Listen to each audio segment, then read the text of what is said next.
GearNetwork.com. The following is a presentation of the Gear Radio Network. Hi, this is Jeffrey Weissman. You might know me from all sorts of films and TV shows. Pale Rider, Twilight Zone, Back to the Future 2 and 3, Saved by the Bell. I don't know what you know me from, but know me now from All Bets Are Off with Robbie Vegas.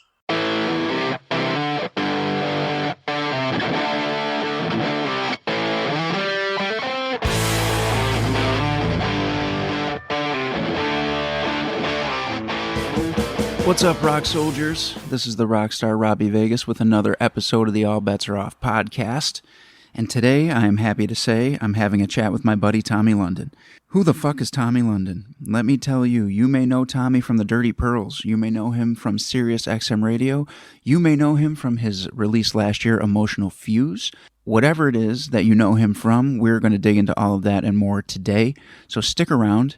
And before I jump into the interview, I will just play a little clip here of a song from Emotional Fuse, which is called Vampira. Tonight, my love will buy. I can feel you breathe in the air. Tonight, invisible pain like a needle in your vein. Sweet seduction, devil's rain. Enchantment grows like the scent of a rose, rising higher and higher and higher and higher again. Vampira, vampira, let's set the night on fire. Vampira, vampira, let's set the night. So Tommy, thank you for being here on the All Bets Are Off podcast. I truly, truly appreciate your time, man. Yeah, well, thanks for having me, man. I was looking forward to talking with you. Yeah, a little backstory. We recently became best friends. Yep. And we decided that you should come on the podcast so we can tell the story of our friendship. Yeah. That we hope will be made into a major motion picture at some point. Yes, something similar to like Spinal Tap or Wayne's World. And with a mix of Step Brothers in there would be great. Yeah, of course. Yes. So we're going to jump right in because I know, you're on a time limit today for a very good reason, which we'll get into also. But the first thing I want to talk about is just what even got you super into music in the first place? Oh, man. When I was, my father always played rock and roll. And when I say rock and roll, I'm talking 50s, 60s music when I was a kid. I was raised on that. Sure, the Beatles and the Stones, but I'm talking Dion and the Belmonts and Randy and the Rainbows and, all these 8 tracks he would have and albums. And of course, every Sunday was dedicated to Frank Sinatra, or those crooners came into play. And then as I was, finding my own way, I discovered Van Halen. And that was the one album that opened up the doors to everything rock for me. I was just, the melodies and just the showmanship of Dave Lee Roth. And to this day is still my favorite band of all time. Really? Okay. So that kind of segues me into what I was going to get into next here. So Van Halen being at the top, and you mentioned like Dion on the Belmonts, and I love 50s, 60s music. So that spoke to my soul. But who, as far as your inspirations were in the 50s music, who would you say was like the biggest one? I probably have to lean towards Elvis. If you look at my hair, definitely more like Elvis. But I loved, even though I loved Elvis and the Beatles and the Stones. I mean, I know it sounds cliche, but there's a reason why those artists were always the answer. But I would always find myself listening to Frankie Valli and the Four Seasons a lot, and Dion and the Belmonts for sure, like The Wanderer and Run Around Sue and all that stuff was just there. There was like a real cool groove and edge to the Dion stuff. And I'm thinking maybe because he's from Jersey, which I didn't find out till years later. I didn't know that when I was a kid, but so I don't know if that's what it was, but my father would always share stories with me like The Wanderer. This is actually really funny. So, the lyrics to The Wanderer when Dion says, "You tear open my shirt and there's a Rosie on my chest." Right. So my dad told me when I was like 5, 6 years old, he told me that this song was about him. And I'm like, what? And he goes, "Oh yeah, this song was written about me when I was growing up." And I said, "Well, Dad, what happened to the tattoo of the Rosie on your chest?" right? So he turns around, he looks over his shoulders, right? He goes, "Oh, I got that taken off when I married your mother." I'll never forget he said that. It was hilarious. So all that 50s music, Van Halen, all that. So when do you decide you yourself are going to become a musician? How old are you? So I was about 13 years old. And this is really funny. I was sitting on the couch. I remember it was Christmas time. And I was sitting on the couch near the Christmas tree reading comic books. So it's probably about 12 years old. Mm-hmm. And my dad comes over to me because I didn't play in the sports in school. I didn't take part in anything in school, to be honest with you. I played baseball with the kids on the street and stuff like that, but not in school. And he felt I had to get involved in some sort of activity with school. And he was like, "Hey, you can't always be a bump on a stump." I think he meant bump on a log, but he definitely said bump on a stump. I was like, "What the hell is that?" He goes, "You got to do something with your life." He goes, "You should be like Elvis. Play guitar. You'll pick up the girls." And I was like, "All right, let's try guitar." So my cousin was a music teacher. Mm. And so I got a Fender Strat. Got me a Fender Strat. It was black pickboard, white with a black pickboard. It was beautiful. I wish I still had it. Unfortunately, I don't. And went to the lessons. But as I was doing the lessons, my cousin would teach on piano. Sometimes he'd get the guitar, but he would teach on piano. And I noticed that I could see the chords better on that piano than I could on the guitar. So I started taking piano and guitar, and then I just dropped the guitar and went for piano. Oh, wow. Yeah, but here's a crazier story. That was 8th grade when I started playing an instrument. In 7th grade, I had this I went to Catholic school. Sister Regina Michael was my teacher. On your birthday, you got a certificate on your desk, right? That just said it was your birthday. Mm-hmm. So I was late that day. I think I had like a dentist appointment or something. I came into school late. It was my birthday. All the kids were looking at me when I walked in the classroom. And I knew why they were looking at me because the certificate was on my desk. But they were giving me a different look. So I'm like, "What's going on?" I sit down and there was a gift on my certificate. None of the kids ever got a gift. And mine was a G clef, which if you know music, it's like when you look at a music written in front of you, the G clef always starts off the music there with all the notes. And I was like, I knew what it was. I see it on the music. I didn't know what it was called. So everyone's looking at me like, why did he get something? So then when lunch hit, I went up to Sister and I said, "I got to ask you, why did you give me this music note pin?" Mm-hmm. And she said, "Because someday you're going to be in music." Dude, wow. I didn't do anything in 7th grade. I faked singing in church, for God's sake. Lip syncing the songs. But that's what she said to me. 8th grade, she had left the school. And to this day, I would love to see her or find her and tell her how the outcome was. And I don't know what she saw, but that always just freaked me out. I had the pin for many years and then I lost it. Oh, wow. Yeah. Wow. But then eventually, so you start with guitar, move to piano, but eventually, something inside you says like you're a front man. Yeah, true. So what happened was, I'm in high school and I'm joining bands and I'm playing the keyboards and I see the guy singing for the band, whatever band it was. And I'm like, I don't know. I feel like I should be doing that. Mm-hmm. And well, I didn't know like that you went to vocal lessons or anything of the sort. I just felt you just did it. I really didn't know, none the wiser. So this one band that I grew up with, these guys in high school, asked me to audition. Mm-hmm. And I did, and I sucked, right? And I sucked, right? And they were pretty much making fun of me, dude. It really stung. And I formed my own band where I was the singer, and I could hear that I didn't have the range, and I was like, I don't know what to do. And then someone, I don't even know who, because it was so long ago, told me about vocal lessons. So I started going to vocal lessons. Oh, okay.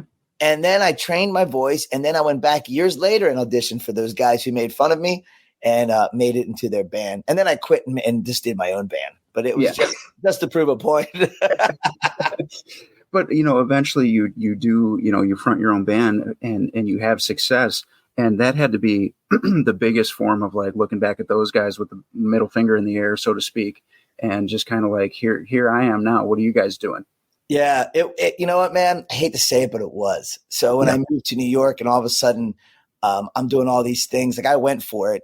And, I've opened, and sang with Lady Gaga. I've had Run DMC come jam me on stage, open for Motley Crue and The Darkness and Cheap Trick, and all these things were happening. I'm like, oh my God, like this is what I've always dreamt of doing. And I never said it till now, but yes, it was a big fuck you for sure. And it still kind of is. So. But that's great though, because I mean, for somebody who's got a big dream like that, I mean, we all have rough starts. Like you don't just get out there and do great. So, for somebody to kind of rag on you and then you to have the success that you've had and continue to have, that is the biggest, fuck you guys. Yeah, and you know what? I'm friends with a lot of them on the social, so they see what's going on and they comment nice stuff. So I'm kind of like water under the bridge, but it is a bittersweet, Yeah, no, I totally get that. Bands aside, you do eventually just become a solo artist and you're just going under Tommy London now. So what was the deciding factor there? So I was in a band called the Dirty Pearls. That's what I formed in New York City. And we had a great run, man. We did so much cool stuff. Opening for Kiss. That's one I forgot to mention. I like to say that Kiss closed for us. That's great. Tell Gene and Paul that they closed for us that night. It was awesome. Yeah. And it was like this whole snowball of stuff just happening for us. In New York City, we're headlining like huge venues and everything. And just like anything else, like we didn't get the big record deal we were hoping for. Things didn't work out actually how we had hoped they would. And I felt the engine starting to sputter a bit.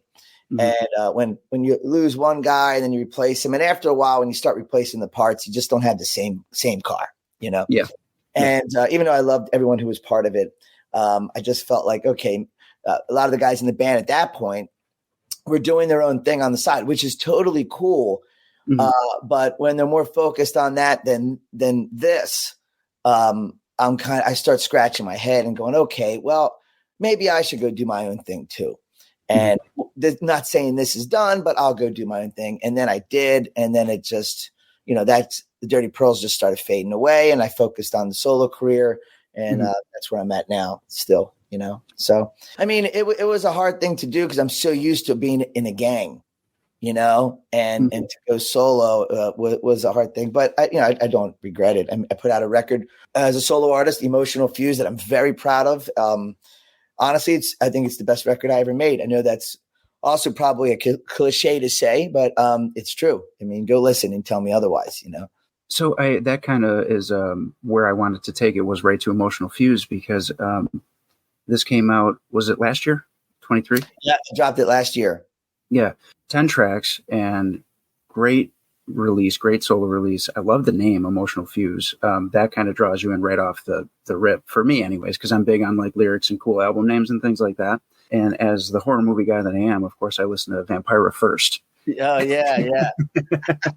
So, when you find yourself working on this album and it's just Tommy London, there's no band name, it's just you, and you're writing these songs, where are you drawing all your inspiration from? Because now, by this point, you've been a musician for a long time, and you're putting this record out, and I know, from one musician to another, you have high hopes for it, and you're ready to get it out there, and you're ready to make your statement. So where are you drawing inspiration from? Are these songs that you've had all along? Did you write them all fresh for this album? What happened there? So Matt Hogan, who's my guitar player, he also produced the record.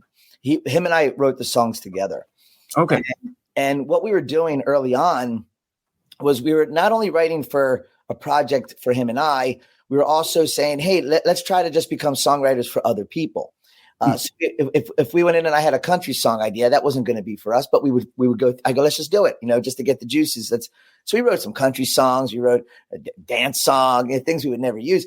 And Vampira was one of those songs that we were writing for someone else in mind. I wasn't looking at that for me, because I was looking at, if you listen to the record, there's songs like Sugar Red or Make You Love Me that are more what I am. And there's a song called Wicked Ways, which is actually my favorite song on the record. It's the big power ballad that is probably going to be the next single. And Wicked Ways and Vampira were definitely not written for me. They're written to give this or to someone else. When we got closer to picking songs for the album, I told Matt, I said, yo, we got to record those two songs. And he was like, oh, really? I thought maybe they'd be better for someone else. And I said, yeah, but they're that good. Like I just think they're that good that I got to do them, and then I did. I think that we pulled it off with the rock edge. But Vampira for sure has a dancey kind of, and then has the rock, and the insert of the Vincent Price, which is me doing that. Yeah. Oh, is it? Yeah, that's me. So in the middle of the song, it has that Vincent Price thing. I was actually going for, the beginning of Shout at the Devil, Motley Crue, where they have that devil voice. I wanted that meets Vincent Price, which I think I accomplished there. Yeah, absolutely. And Vampira kind of reminded me of, and I don't mean this in any disrespectful way to the Misfits, but it kind of reminded me of something from the Misfits, but more cleaned up. Well, don't they have a song called Vampira? I think. Yeah, they do. Yeah. And it was nothing like connected to that at all. It was just about a girl who parties after midnight in New York City. That's what the song is actually about. We always call all of us vampires that hang out after midnight. So that's what the song is about. Vampira. Let's set the night on fire. Like the guy is saying, I found you. You're perfect for me. Vampira. Let's set the night on fire. Yeah. Together. Yeah. I love it. I love the statement that it makes. I love the name of it. It's got a great sound.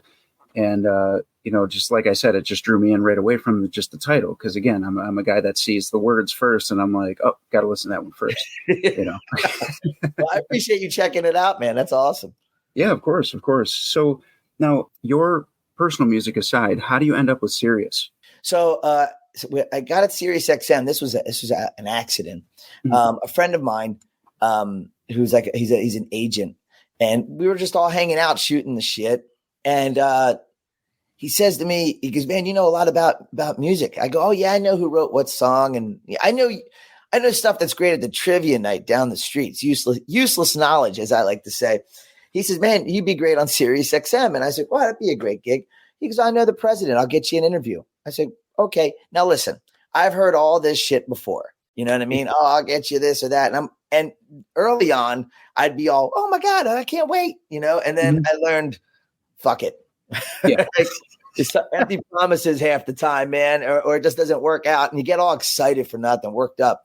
So I'm like, I don't get worked up anymore. I'm like, okay, yeah, sounds good. I blow it off. 2 days later, not an email, which I thought would have been like the professional route. He sends me a text with the president of Sirius XM on the text with me.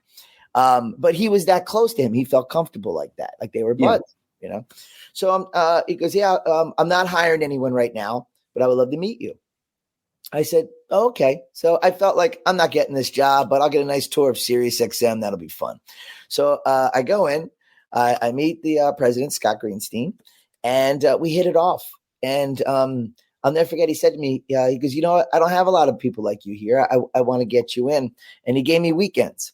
And then during the pandemic, someone had left their shifts and it snowballed into the weeks. And now I'm on 2-3 times a day. And I absolutely love the job. It's a dream job. I didn't realize that I was looking for a job like that, because if I did, I would have gone for it sooner. I would have gone to broadcasting school or something, which I didn't. Yeah. Yeah, what I mean? So maybe I saved a lot of money at the end of the day, but but it all worked out. And I love, I bartended for many years. So like when I interview people, it kind of comes natural, so things like that. And I just love it. I'm very blessed and grateful that I got the gig. So does it feel weird being the one being interviewed right now? No, it's kind of fun. It's less pressure. Well, let's stay on the topic of interviews real quick, because I think recently you interviewed Bon Jovi.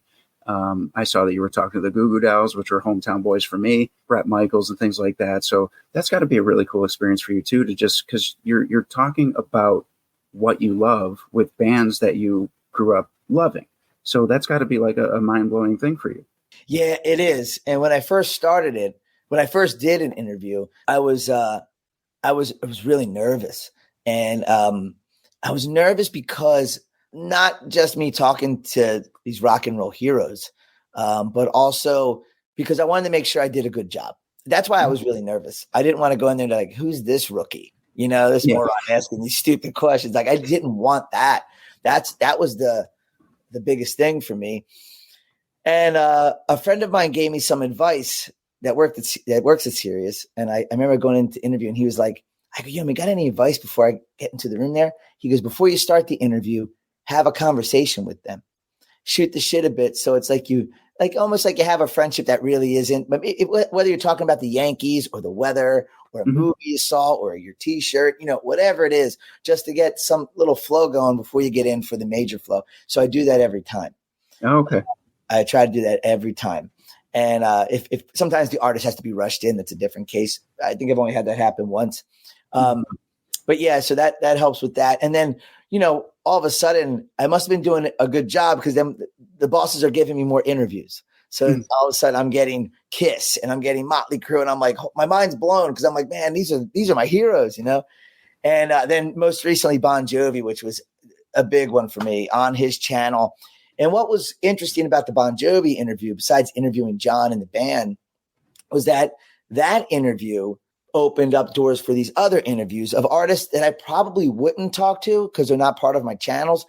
I love the Google Dolls. I don't play them on the channels I'm on. So that was great to talk to them. Sammy Hagar is on the channel. So that was a plus. And then there was like Kylie Minogue. Jelly Roll, who was awesome. I mean, he was so awesome. Some country artist that I would never speak to. So that was a nice challenge for me to, hey, how am I going to interview someone I know nothing about? Like, I don't really know. I don't listen to country music. So that often, like if it's on, it's on. But I didn't know some of these particular artists, but just getting to know them there or have some questions ready for them was a really great challenge for me. Leading up to the man himself, John Bon Jovi, of course. So that was a lot of fun. That's excellent. So we're going to do a little thing now here that we actually like to do on All Bets Are Off now because it started with Brit. So it's actually called the lightning round. Oh, there you go. I'm just going to ask you a bunch of random ass shit and maybe a few this or that questions. And this is just for the listeners of my show to get to know you a little bit deeper than just, the music and the radio. Right, so we'll start with that, and this is kind of just like a quick session, and then we'll bring it back to your music before we get you out of here. All right. First question: favorite horror film? Got to go with the original Nightmare on Elm Street. Fantastic choice. I cannot. I can't even combat that. Because dude, in that one, I remember watching it as a kid. I remember renting it from the video store, and Freddy was the other ones. He got campy. And I still like him. But that one, he was scary, dude. Like when he's walking up the driveway or the street, whatever, and the arms come out. And, yes. Man, that freaked me out as a kid. Johnny Depp. I think I agree that as it went on, he became kind of like a comedy show. Yeah, it was a cartoon. Yeah, but the first one and the third one, I think, were very Dream Warriors? Dream Warriors, yeah. Yeah, that's a good one. Yeah. So if you had to choose, if you have one of these, do you have a favorite 80s comedy? Favorite 80s comedy, I'd have to go with Cheers. All right. How about growing up, what was your favorite cartoon? Favorite cartoon was Underdog. Oh, that's awesome. Underdog's great, right? That's awesome. But Underdog was a 60s cartoon. I wasn't raised in the 60s, but they would always play the reruns, growing up. And I used to wake up early just to watch Underdog. I just loved it. And it was always like part 1 and part 2. It always had me hooked, Riff Raff. Remember Riff Raff? Yes, absolutely. Simon Bar's sister. Great film. Man. I have not heard the name Underdog in so long. That threw me off completely. I love that. What's he say? There's no need to fear. Underdog is here. Does that sound like him? That was perfect. Popping the pellet out of a ring could have a whole different meaning these days, though. Yeah. I don't know how that cartoon would work. Yeah, right. You would pop a pill. He's shining shoes, pops a pill, and then he's saving the world. I don't know what's going on. Yeah, I know a few guys who thought they could do that. All right, so if I asked you to give me 4 bands, a Mount Rushmore of bands or artists, who comes to mind immediately? Well, Van Halen, Aerosmith, Kiss, and the fourth one, there's quite a few. I'll go with Motley Crue. That's a Hall of Fame lineup right there. Yeah, right. It is. So out of them all, one's not in the Hall of Fame, which is Motley Crue. Yeah. That's crazy. But will they be in the used to be Rock and Roll Hall of Fame? Don't get me going on that. No, that's a whole different rant. Yeah. So growing up, you were a pro wrestling fan? Yeah. So if I asked you who was your big, that's the best pro wrestler, who would you say? Well, it's a toss up. It's a tie. Right. Is that okay to have a tie? Yeah, absolutely. Okay. So it was first Roddy Piper because of Piper's Pit. Yeah. Because I don't think you correct me on this. I don't think before Piper that there was someone who talked more shit than that guy. I mean, that's when Piper's Pit started. No one had anything like that. Yeah. I 100% agree. Yeah. He was and may still be the king of the promo. Yeah, I mean, I remember seeing that, and I was like, he just took me in. I was like, oh, I love this. You love to hate him, but you love him. Yeah, He was great. And then Macho Man Randy Savage, because he was like he wasn't really like a Piper, but he was like just extravagant with his outfits and just thinking he was just the coolest guy in the room. You know what I mean? Yeah. Piper had a little bit of that, but he had a skirt. Right. But there's Macho Man with his fringe jacket. I mean, he looked like a rock star. That's what. Yeah, he did. Yeah, he did. And I know we talked about it a little bit at Mohegan Sun, but I just had to bring it up on the show because the whole Macho Man thing. Like, I remember when he did the Macho King. Yeah. They used to walk him on the throne. He was the best. He was the best. He was the best, dude. And with Elizabeth, was he one of the first to have a female manager? At least that became popular, right? I think he was the first one whose valet actually became just as popular as him. Yeah. That was not like a thing. Like if they had people that walked him out, that was it. But she became as iconic as Macho. Yeah. It was awesome, dude. The Macho Man. Ooh, and you know what? He even made me want to bite into a Slim Jim. Yeah. 100%. Ooh, yeah. Yeah. So cool, that dude. His shades. I would have loved to have met him. I would have loved to. Yeah. If I had to pick one to meet, it would have been him. I would imagine that he would be just the way you would see him on TV. Yeah. Yeah, right. And then, real quick, getting back to Piper, I love that movie They Live. What a great movie. Yeah. And sometimes like the on a whole different tangent here. These guys tried to break in the film. Mm-hmm. Piper, got lucky with that one. But what happens is, but that's like that's kind of like a fan favorite film. I don't think it was a huge hit in the box office. They Live. It's like a cult film. Yes. And but when a lot of these wrestlers like Hogan, who's probably one of the biggest of all time at that time, their characters with the wrestling are so iconic that it's hard to shake them when they get onto the movie screen. It's fascinating to me that The Rock was able to pull it off. Yeah. Like he pulled it off. Like he shed the skin and he goes back to wrestling, becomes The Rock, and no one says nothing. Yeah. Nobody bats an eye. It's just one minute he's making fun of Kevin Hart on TikTok, and the next minute he's going to WrestleMania, and everybody's just like, okay. Yeah, like he pulled it off, Yeah. Not easy. So mad props to The Rock. But 100%. And when this interview airs, we'll get the picture of me with you in a headlock to put out. Yeah, that hurt. My neck still hurts. I'm not going to sue or nothing. But I'll just open up my ring and take one of those pills. Yes, that's it. That's how we became best friends, just like in Step Brothers, where they're fighting in the front yard. Yeah. All right, we got a quick this or that. And then we're going to get you going and you can tell everybody why if you want, but I'm not going to pressure you or anything. So first question, New York or Chicago style pizza? New York. I knew the answer to that, but I asked it anyway. Drums or bass? Bass. All right, so you're in good with Julia, but Roxy, I don't know. Yeah, maybe. She'd be a little pissed off. So if you were going through the Bermuda Triangle, are you going by boat or by plane? Ooh, I'd roll the dice, go by plane. Why would you do that? Because, I can't swim. So right. Perfect answer. Not hopping in the boat. If I can help it, I'll stay in the air. All right, this next question is going to be tough for you, I think. Okay. Van Halen or David Lee Roth? Oh, well, are you talking Van Halen with David Lee Roth or Van Hagar? I'm talking who did you side with during the split? Oh, okay. Wow. You know what, man?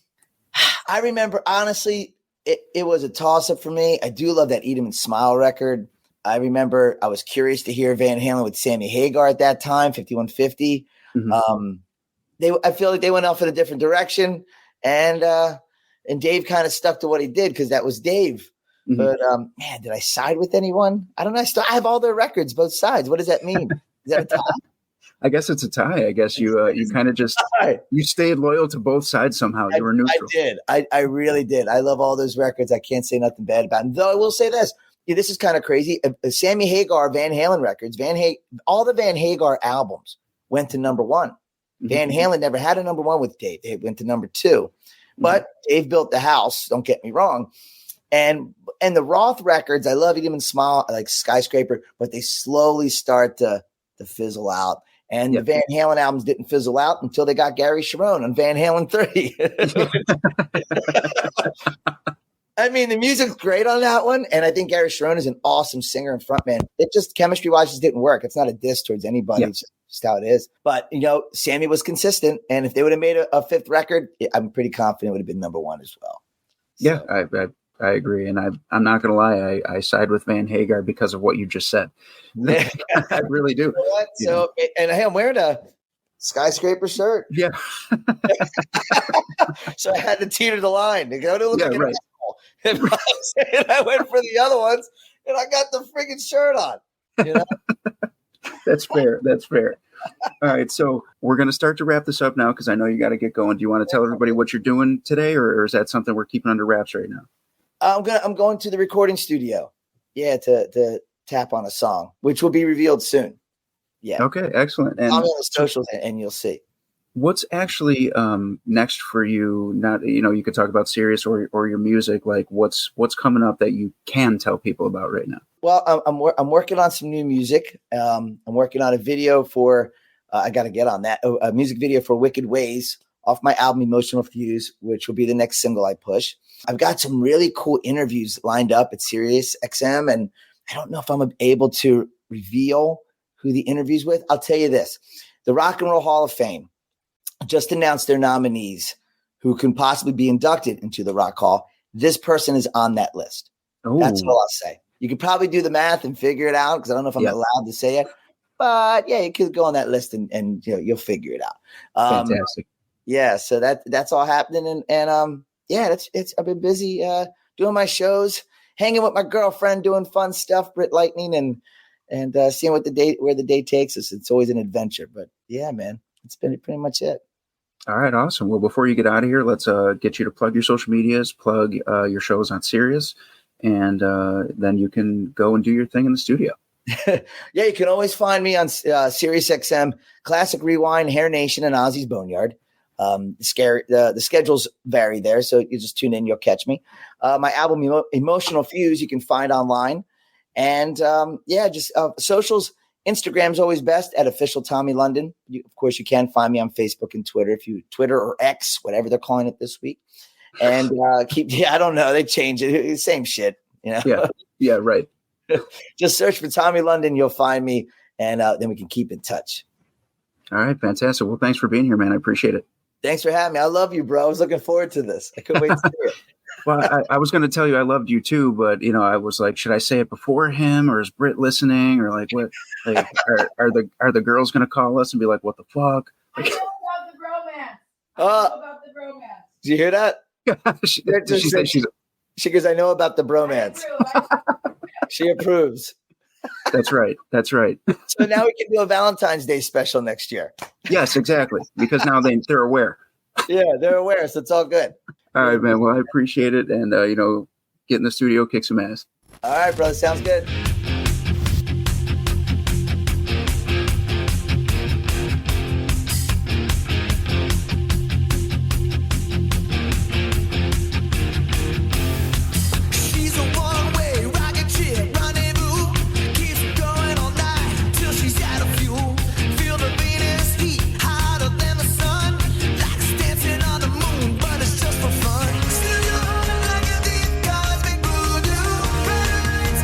Shining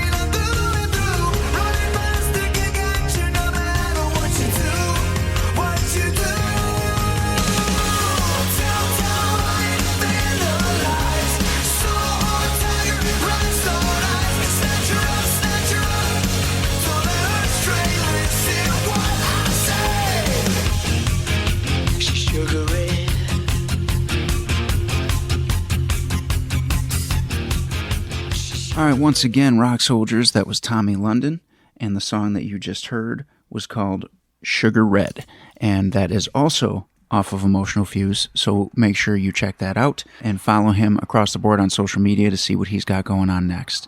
And we will catch you guys next week on the All Bets Are Off podcast.